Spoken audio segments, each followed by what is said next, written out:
Welcome to the Intimate Marriage Podcast, where I teach educated, successful couples how to have incredible, passionate relationships so that you can stop compromising and start feeling fully alive in your relationship. I'm your host, Alexandra Stockwell, aka the Intimacy Doctor. I'm a physician and an intimate marriage expert. My husband and I have been married for 26 years. We have 4 children and full professional lives, and we've created an amazing relationship. I've shown hundreds of couples how to do so as well. So if you want to deepen your understanding of your own relationship and learn to access new heights of emotional, sensual, and erotic intimacy, you're in the right place. I will show you how. So let's dive in. So glad you're back for another episode of the Intimate Marriage Podcast. And as the title suggests, we are focusing today on how and why and all of the wherefores related to stopping compromising. If you follow me on Facebook, or if you're in my Facebook group, if you follow me on Instagram, if you're on my email list, you know that I talk a lot about uncompromising intimacy. In fact, it's the name of my book, right up in the title, Uncompromising Intimacy. In this podcast, I'm going to define uncompromising intimacy, and then I'm really going to dial down more than I typically do into the real problems with compromise. There are a few that I mention commonly, but I want to take you deeper behind the scenes of the damage that is done, mostly unintentionally, by people who compromise in their relationships. Okay, so how did I come to uncompromising intimacy? Why do I even use that term? Here is why. Compromise is far and away the most common relationship advice that is given. People will tell you, if you want a great marriage, you have to be good at compromising. Compromising is the name of the game. The thing is that when you compromise, and we're going to get into this more a little bit later, you basically are holding back parts of yourself from the relationship. You're not expressing your thoughts, feelings, desires, experiences, and dreams out of consideration for what you think will be more comfortable for your partner. And when I talk about uncompromising intimacy, I'm talking about the passionate, glorious, nourishing, adventurous, steady, pulsing, fantastic, juicy intimacy, which is built on being your whole self and bringing your whole self to your relationship. You're not leaving some part outside when you walk in the door of your home. You're not letting some aspect of yourself find fulfillment elsewhere. Sure, of course that can happen, but not because you can't bring it into interactions with your partner. In uncompromising intimacy, you learn how to share the fullness of who you are. Your thoughts, your feelings, the sensations you want to experience, both sensually and otherwise. It doesn't mean it's all going to happen. Absolutely not. Your partner is a sovereign being with full consent, and this is not some kind of menu where you're placing an order and it's your partner's responsibility to fulfill that. Absolutely not. But even if it doesn't happen, it feels completely different to be able to express what you want to your partner and have your partner know you as a man or a woman who desires that. And honestly, much more often than not, what you desire will be able to happen, either because your partner surprises you and is up for it, or because when the two of you are really accepting of yourselves and one another, you can create solutions that you can't imagine on your own, but together, when you get to the essence of what is important, oh, then all kinds of things can happen. And just the process of sharing yourself and being received contributes and fuels your intimacy. So, uncompromising intimacy is glorious, and it takes intentionality, and it is one of the main things that I teach in each of my programs. It's not a skill or a way of being which is commonly understood and implemented. But what is commonly understood and implemented is the principles of compromise.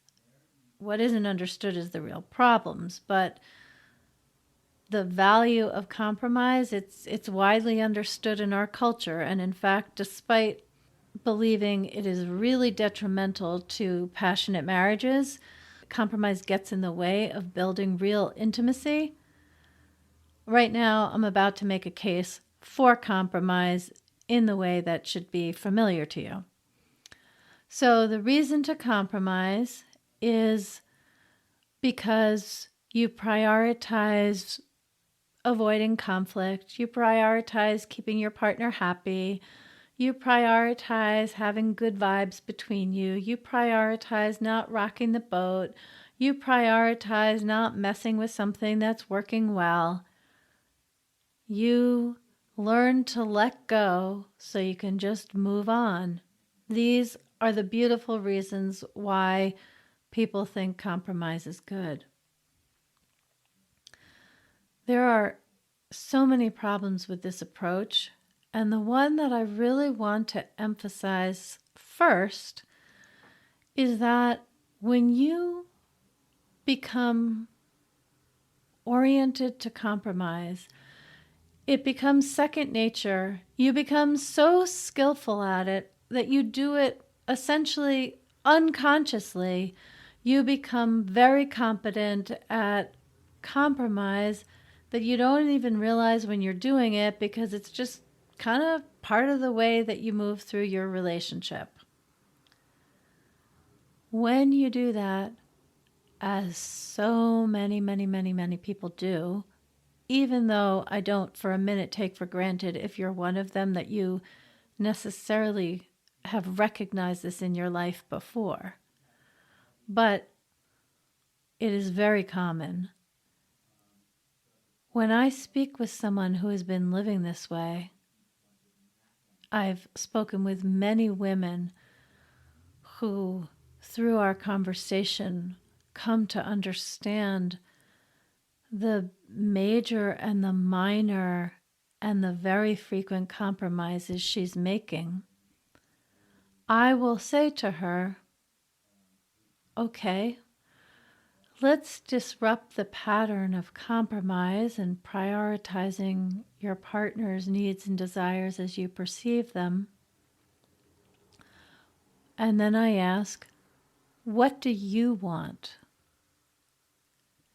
And I really couldn't count the number of times that the woman who's good at compromising and therefore has a pretty put together looking marriage, how many times when I ask her that, her response is, I don't know. Her eyes will open and she looks at me and says, I really don't know. And you might be amazed. This is a woman with 3 children. She's had orgasms in her life. She has a thriving career. She's educated. But when we dial down and I ask her, kind of in the tone of voice that I'm using, I'm not saying like, what do you want? And she's going to pick the floral pattern for the drapes in her dining room. No, she knows how to make those decisions. I'm talking about What do you want to feel in your relationship? How do you want to be touched? How long do you want your husband to look into your eyes while you speak? These kinds of questions that have to do with attention to the realm of feeling and how we engage our five senses and our body. These are the questions that she has no idea what she wants. And it is specifically a consequence of compromising, because the very nature of compromise is that you are turning away from what you want. And when you do that often enough, it's like a muscle that isn't used and it starts to atrophy. The same thing applies not with our desires, but with our awareness of what our desires are.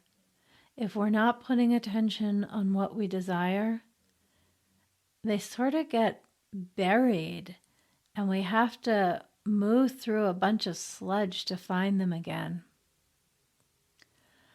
I myself used to be this way.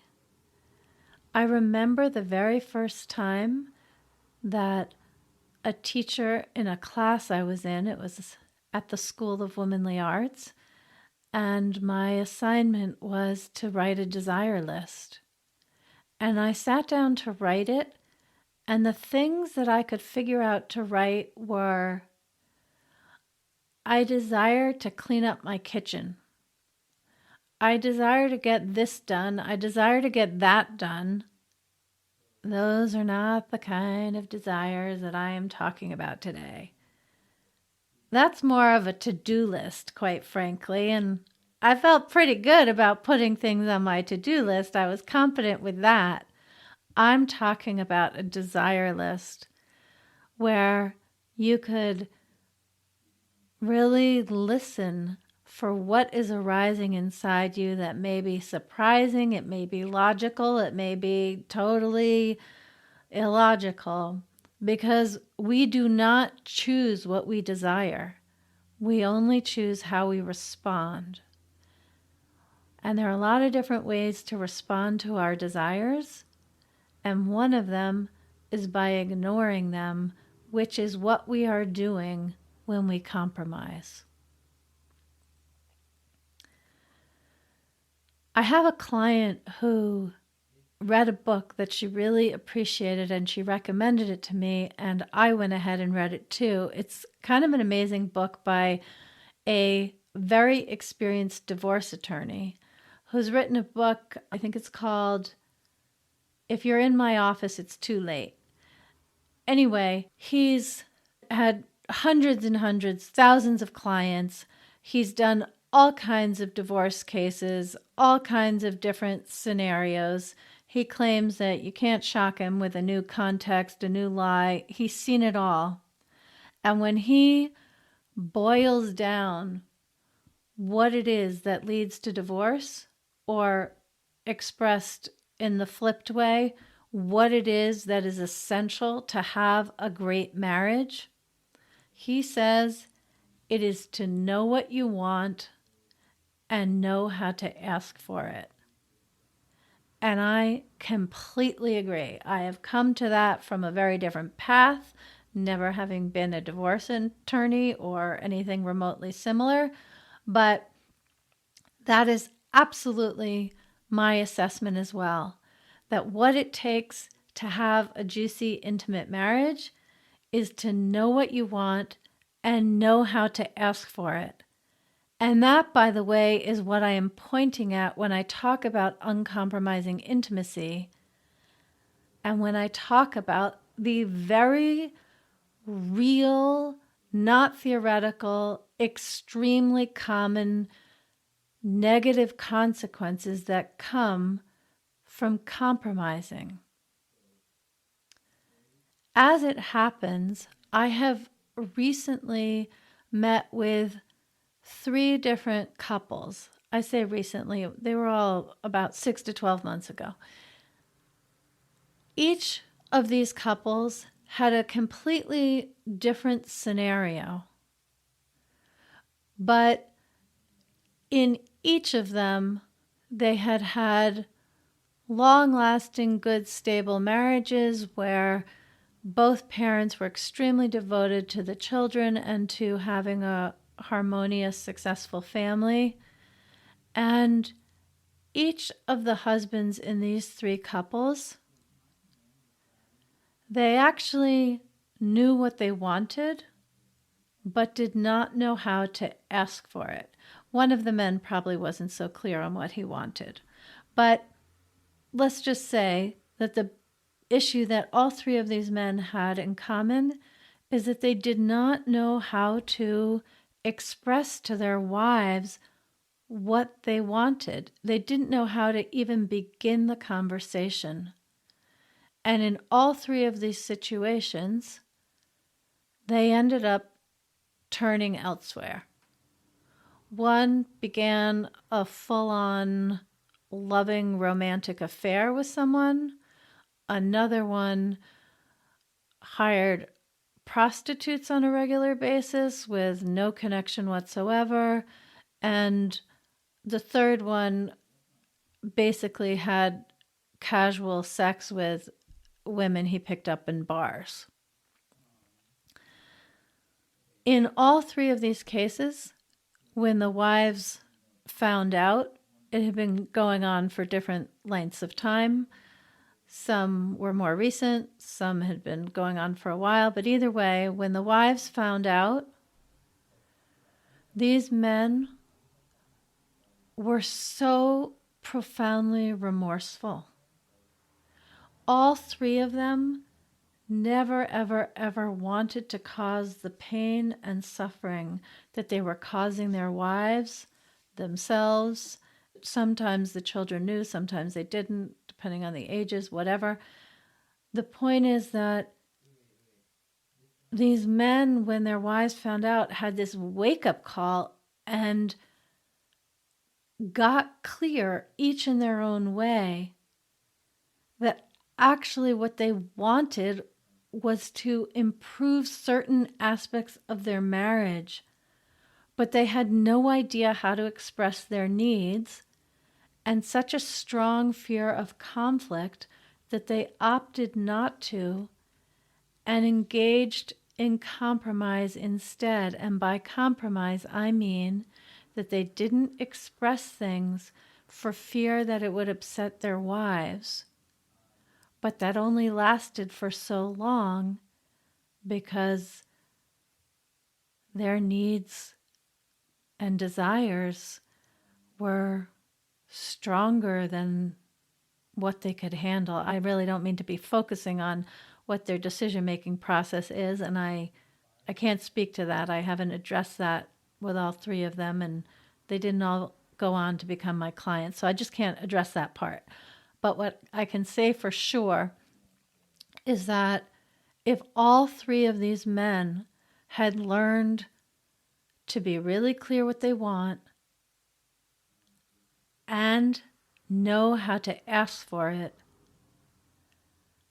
thus participating in uncompromising intimacy, things would be a lot simpler and a lot happier in theirs and their wives and their children's lives right now.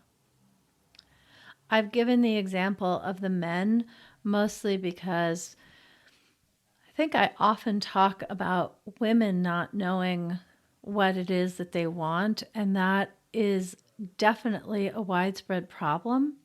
But the conditioning that women receive in putting their needs and desires aside and compromising and then not knowing what it is that they want, that whole scenario comes from a certain conditioning. And in the case of good men who love and are devoted to their wives, the conditioning is completely different. It has much more to do with the fact that in society, there are always exceptions, and maybe this is starting to change, but anyway, as a society in general, we raise boys to disconnect from their emotions and expressing them and attending to and paying attention to them. We essentially raise boys to be less emotionally intelligent than they need to be in order to know what they want and be able to ask for it in an emotionally intelligent manner with their spouse. So let me just say, once again, these are absolutely learnable skills, and I'm going to start teaching the skills in the upcoming episodes that you can use to build a really juicy, passionate, intimate marriage, to be able to live the principles of uncompromising intimacy. But before we did that, it was so important to get really clear on what really is at issue with compromise, because in the moment, it absolutely can feel like the easier choice. But take it from me, having worked with hundreds and hundreds of couples, you're not actually doing yourself any favors to compromise on your desires. Maybe in the short term, like, if your partner is exhausted, go ahead and compromise for the evening, but then make sure to bring it up when you've got something to say before too much time has passed. Don't let it lay buried indefinitely. And for now, consider, do you know what you want? Do you know what you desire within your relationship, within the experience in your marriage? And if you do you know how to bring it up in a way that is respectful of the relationship, is in integrity and true to your desires, and also well calibrated and kind to your partner? Because if you have challenges with either one of those, be sure to keep listening to the upcoming episodes. I can't wait to dive in and teach you how to make this all work for you so that you can enjoy juicy, beautiful intimacy. If you enjoyed this episode of the Intimate Marriage Podcast, share it with someone who also wants more joy and more pleasure in their marriage. Be sure to leave a rating and a review, as that helps to spread my message. And if you're ready to deepen your relationship and create a truly intimate, delicious, and vibrant marriage, head over to theintimatemarriagepodcast.com to get started. Thank you for joining me on this episode. See you next time.